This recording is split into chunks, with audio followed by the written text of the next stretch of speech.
politik itu cenderung ditinggal jauh karena biasanya ya politik itu identik dengan negatif, kotor. Coba tanyakan kepada generasi milenial, pasti waduh, masa politik itu identik dengan masuk penjara, kemudian bohong, visi misinya begini, kerjanya begini, begitu. Itu kan kalau milenial kalau tidak didekati spesial dengan yang merupakan kebutuhan pasti akan ditinggalkan.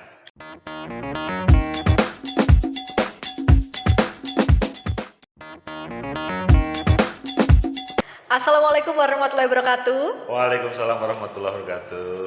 Nah, kali ini saya kembali mengambil alih podcast News and Politics milik Bapak Agus Fauzi Official YouTube-nya. Sangat senang diambil.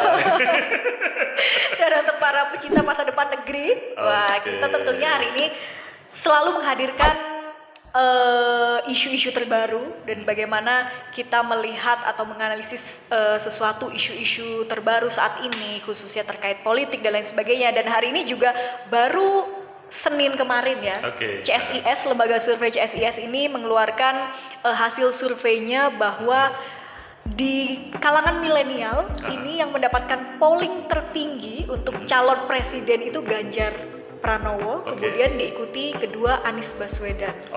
Nah, ini Pak Agus melihat ini seperti apa nih Pak? Saya melihat sudah terjadi pergeseran. Maksudnya pada awalnya itu kan selalu Pak Prabowo ya. Betul. Dan sekarang Pak Prabowo di urutan ketiga. Betul.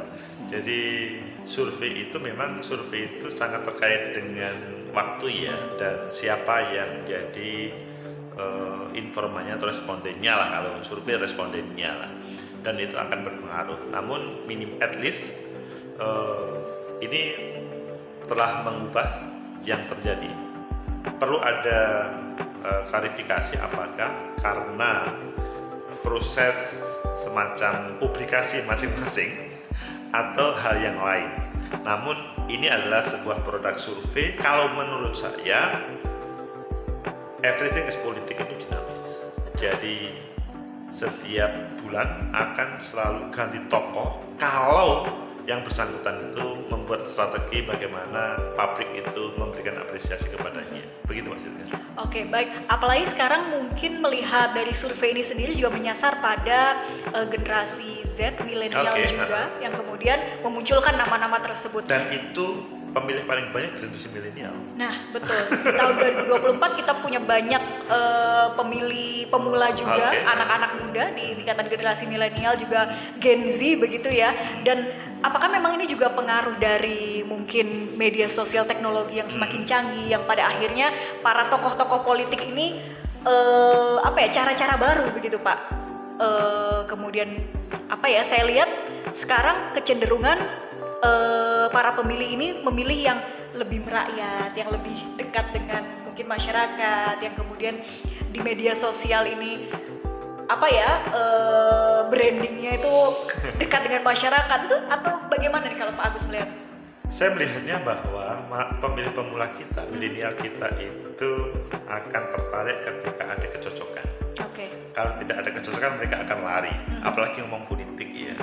Politik itu cenderung ditinggal jauh karena biasanya ya politik itu identik dengan negatif, kotor. Coba tanyakan kepada generasi milenial, pasti waduh, masa politik itu identik dengan masuk penjara, kemudian bohong, visi misinya begini, kerjanya begini, begitu. Itu kan kalau milenial kalau tidak didekati spesial dengan yang merupakan kebutuhan pasti akan ditinggalkan. Nah, pada saat ini maka siapapun calon, apakah calon presiden atau kepala daerah ataupun legislatif, mereka menggunakan sebuah strategi bagaimana mereka, maksudnya milenial itu tertarik, mereka menjadi magnet bagi milenial. Bagaimana caranya? Nah, masing-masing mempunyai strategi itu. Sehingga pada kesempatan kemarin kemudian muncul survei itu. Apakah itu sesudah sekian upaya atau belum? Karena kalau ngomong pemilu 2024 sampai hari ini kan belum hari atau masa kampanye. Betul, dan masih karena politik dinamis masih bisa berubah. Sangat bisa berubah. Betul. Dan pemilih pemula di situ maksudnya milenial, selama ada sebuah harapan yang bisa didapatkan dari sesuatu itu, maka dia akan mendekat. Tetapi kalau tidak, pasti akan menjauh karena politik itu identik kotor, politik negatif dan lain sebagainya begitu. Mbak, silakan. Tapi kalau kita melihat juga di polling kedua ini muncul nama Anies Baswedan gitu. Oke. Kalau kita melihat juga terpilih sebagai gubernur, bisa dibilang ini basis masanya dengan karakter yang cukup berbeda begitu ya, Pak Agus, bisa kita bilang seperti itu, walaupun memang daerahnya berbeda. Daerahnya Jakarta juga berbeda. dan Jawa Tengah, betul. Dan karakteristiknya pun berbeda. Tapi bisa kemudian muncul dua nama itu menjadi yang teratas nih, Pak Agus melihatnya seperti apa? Atau ada kemungkinan jika dipasangkan nih dua nama teratas ini seperti apa nanti di 2024? Dalam dunia politik, pemasangan itu semua serba mungkin ya. Dahulu aja Gus Dur sama Megawati yang awalnya seperti musuhan pada waktu pemilu waktu itu masih di MPR sih, itu sepertinya nggak ada titik temu, tapi kemudian bisa terpilih menjadi satu pasangan kan begitu. Begitu juga kalau pada perkembangan selanjutnya, Pak Prabowo yang awalnya menjadi rival dari Pak Jokowi malah menjadi bagian dari kementeriannya. Betul. Everything is possible. Sehingga kalau sudah tidak layak sih, oh ini adalah misalkan dia ke kanan, ini ke kiri. Dalam politik kalau ada titik visi misi yang bertemu, maka akan bertemu juga, akan bisa dipasangkan. Dan produk dari survei tadi, ya pertama tadi yang saya sampaikan kemungkinan masih bisa berubah. Kedua yang lebih penting adalah deteksi terkait dengan perubahan di sini. Dan ya memang pada kesempatan tersebut belum ada yang 50% ya. Jadi kemungkinan itu masih bisa terjadi. Dan suatu saat kalau elit menginginkan Mas Ganjar sama Mas Anies jadi satu, itu sangat mungkin terjadi. Apakah misalkan beberapa partai politik itu tidak mendukung tetapi sebagian mendukung? Karena kalau ngomong di negeri kita sangat mungkin partai politik, misalkan kalau yang saya baca kemarin Mbak Silka, teman-teman Nasdem, kalau misalkan Mas Ganjar itu tidak mau keluar dari PDIP, ya sudah, kita pastikan bahwa Anies Baswedan adalah capres kita. Itu sesuatu ya. Apakah kemudian Mas Anies bisa terpilih atau tidak? Itu selanjutnya nanti. Betul. Yang penting kan pada proses sebelumnya ini. Dan sampai hari ini Mas Ganjar masih ada harapan bagaimana PDIP membawanya. Tetapi apakah sampai titik akhir? Ya semuanya berakhir pada proses pendaftaran calon presiden nanti. Kita buktikan nanti di sana. Kita lihat, karena saking dinamisnya politik itu, jadi semua hal tak terduga itu bisa terjadi kapan saja. Dan walaupun mungkin dirasa 2024 itu tidak lama lagi begitu ya, tapi banyak hal itu secara dinamis bisa berubah dan kejutan-kejutan baru itu muncul. Tapi Pak Agus sendiri melihat bahwa sebetulnya apa sih yang diharapkan para generasi milenial ini yang kemudian memunculkan nama-nama tersebut? Kalau Pak Agus melihat atau menganalisis ya, sehingga muncul nama Ganjar, Anies, kemudian Prabowo, artinya anak-anak milenial ini melihat sesuatu dari calon-calon ini. Dan kalau dilihat lagi, sebetulnya apa yang paling diharapkan dari pemilih pada generasi milenial ini? Mereka menginginkan ada sebuah perubahan. Perubahan tidak cukup pada berubah secara fisik, tapi perubahan pada substansi. Mereka generasi milenial melihat Mas Ganjar sama Mas Anies sesuatu. Meskipun memang terjadi perbedaan ya, Mas Ganjar di Jawa Tengah, Mas Anies di Jakarta. Tapi at least mereka memberikan apresiasi. Oh iya, ada sesuatu yang jadi harapan. Ketika Pak Prabowo agak turun, ya itu kan langsung nyambung. Pak Prabowo mungkin dengan milenial kurang nyambung lah. Apakah tidak bisa berubah? Semua bisa berubah. Kalau misalkan timnya Pak Prabowo kemudian bisa mengkombinasi dengan yang muda-muda, timnya maksudnya, maka sangat mungkin milenial itu juga bisa berbalik juga, kan begitu, masih jauh. Tadi sebelumnya ini perbincangan tadi yang perlu menjadi catatan juga Mbak Silka. Di Jawa Timur itu dahulu Bu Khofifah selalu menjadi rival dari Pak Dekarwo. Ya. 2008, 2013 itu sepertinya air sama minyak tidak bisa bertemu. Pokoknya musuh, kontestannya rival. Tapi 2018 Pak Dekarwo dengan senang hati mendukung Bu Khofifah. Sepertinya kan kok bisa ya? Itulah politik. Nanti sangat mungkin pada proses 2024 Mas Ganjar, Mas Anies, Pak Prabowo ada titik temu ketika ada sebuah kepentingan lebih khusus visi misi yang sama. Dan kemarin ketika muncul misalkan tema-tema misalkan dua pasangan calon, itu kan pasti banyak yang melawan. Nah ini adalah sebagian kelompok milenial itu adalah meskipun mereka tidak mempunyai partai politik, adalah salah satu yang bisa menyuarakan dengan gayanya, begitu Mas Silka. Baik, tapi kalau kita melihat nama-nama Ganjar, kemudian Anies, Prabowo, ini kan bisa kita bilang aktor-aktor lama yang setiap pada gelaran pemilu ini nama-nama ini selalu muncul begitu. Yeah. Kalau dikaitkan dengan capres itu nama-nama ini muncul, tapi apakah mungkin Pak Agus nanti di 2024 ini ada nama-nama baru yang mungkin di bursa sekarang yang sering diperbincangkan kemudian muncul sosok baru, nama baru, apakah memungkinkan atau memang sepertinya nama-nama yang ada sekarang nih yang paling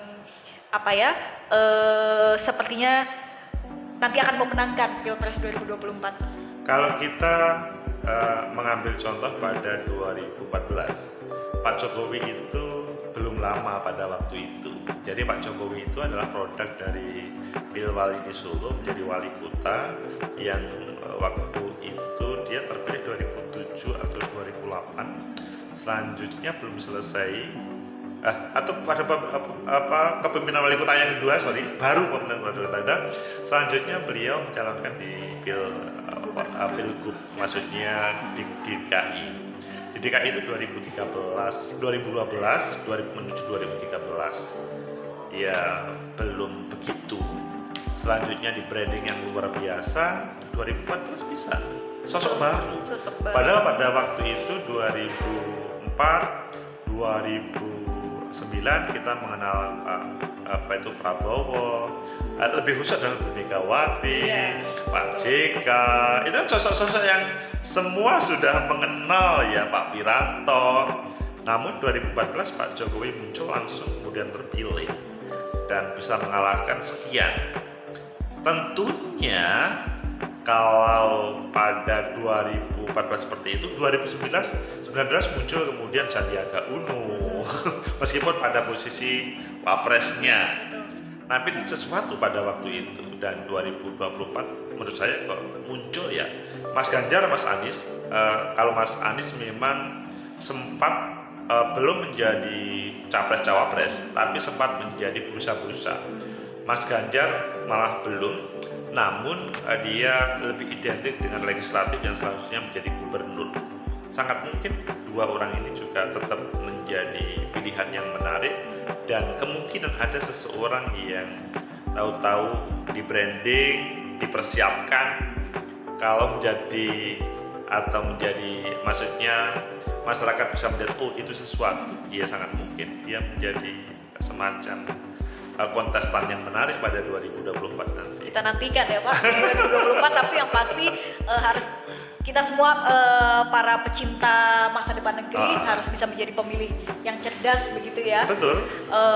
Jadi substansi dari pesta demokrasi di 2024 sendiri itu harus betul-betul kita jaga supaya bisa menciptakan pemilihan atau pesta yang betul-betul demokratis. Dan ini sebuah kritik Mbak Silka, kritik terhadap elit-elit partai politik bahwa pemangku partai politik mereka hari ini. Tetapi mungkin kritik juga sering terjadi perbedaan dengan substansi demokrasi. Kalau substansi demokrasi itu kan yang sebenarnya punya hak itu adalah rakyat. Partai politik itu adalah wadahnya. Betul. Namun pada persiapan pilpres ataupun event lainnya, sepertinya punya hak itu menyiapkan itu partai politik. Dan rakyat itu seakan terpaksa kalau ini selalu digitukan, rakyat itu digitukan, bisa pertama rakyat tidak tertarik untuk hadir di TPS, jadi alias tidak menggunakan hak pilihnya, atau kemungkinan yang kedua, mereka pokoknya yang tidak didukung oleh partai yang musuh saya. Kemudian dia mempunyai alternatif selanjutnya, atau mungkin dia menyiapkan seseorang yang memang nyambung dengan paradigmanya, apa yang menjadi keinginannya milenial ini, ataupun juga bagaimana menyongsong Indonesia selanjutnya. Begitu Mbak Siti. Baik, kita nantikan nanti di 2024 dengan karena pasti akan banyak diskusi-diskusi terkait hal ini ya, karena pasti nama-nama baru mungkin akan muncul, kemudian fenomena-fenomena yang terjadi karena politik itu dinamis dan juga seru sebetulnya Pak Agus untuk diperbincangkan, dan juga para pecinta masa depan negeri ini saya yakin juga, apalagi banyak anak-anak muda ini yang harus berpartisipasi aktif ya Pak. Betul. Di politik harus dan wajib. Baik Pak Agus, terima kasih banyak. Terima kasih Mbak Silka. Terima kasih untuk diskusi kita hari ini. Terima kasih memakai podcast saya. Kalau biasanya Pak Agus selalu menghadirkan narasumber ya, sekarang ganti saya hadir di sini sebagai host dan narasumbernya pemilik podcast ini. Baik, terima kasih para pecinta masa depan negeri. Kami pamit. Wassalamualaikum warahmatullahi wabarakatuh. Waalaikumsalam warahmatullahi wabarakatuh. Terima kasih Pak.